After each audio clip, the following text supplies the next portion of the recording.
نبی علیہ الصلوۃ والسلام نے قربانی کے حوالے سے یہ بات بیان فرمائی۔ سیدنا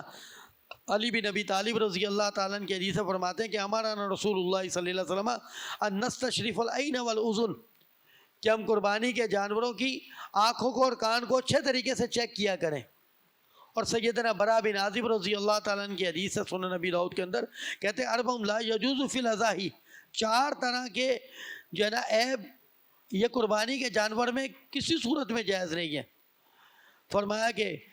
الاوراء بین اورها،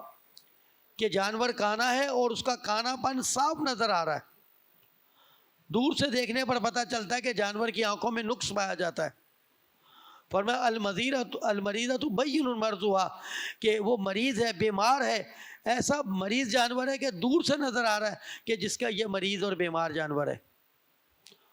اور نبی علیہ السلام نے فرمایا کہ پھر ایک وہ الکثیرۃ التی لا تنکی، اور ایک وہ جانور کہ جو اتنا لاغر اور اتنا کمزور ہے کہ جناب اس کی ہڈیوں کا گودا ختم ہو چکا ہے۔ اور ایک اور روایت کے الفاظ ہیں کہ وہ اپنے ریور کے ساتھ، اپنے ساتھ کے دوسرے جانوروں کے ساتھ چلتا ہے تو ان کے ساتھ باقاعدہ چل نہیں سکتا، ان سے پیچھے رہ جاتا ہے، اس کے اندر اتنی ہمت طاقت ہی نہیں ہے کہ اپنے دوسرے جانوروں کے ساتھ جو ہے نا وہ چل سکے۔ تو نبی علیہ السلام والاجفاء بین اجفوا، اور اتنا لاغر ہے، اتنا دبلا پتلا ہے کہ صاف نظر آ رہا ہے کہ دبلا پتلا ہے۔ تو نبی علیہ السلام نے یہ 4 چیزیں باقاعدہ خصوصی طور پر ذکر فرمائی۔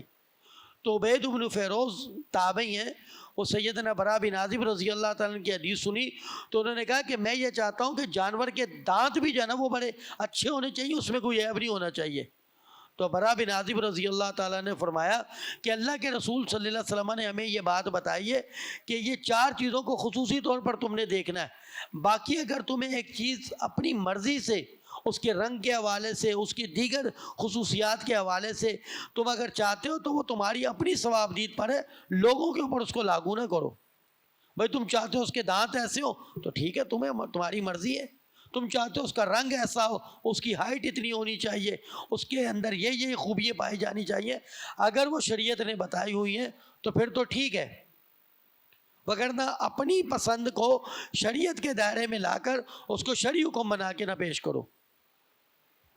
پھر اگر بندہ قربانی کے جانور کو لینے کے لیے جائے تو اب اس سے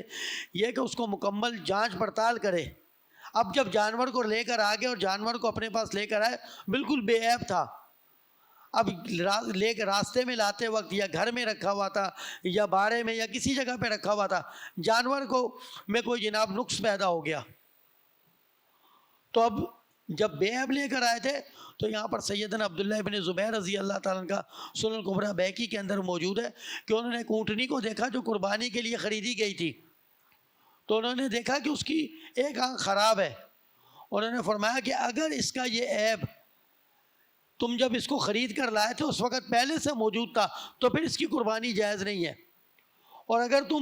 تمہارے پاس آنے کے بعد تم اس کو بے عیب لے کر آئے تھے، یہاں پر کسی وجہ سبب سے اس کی ایک آنکھ خراب ہو گئی ہے تو پھر جائز ہے۔ تو اس میں بہتر صورت یہی ہے کہ اگر کوئی بندہ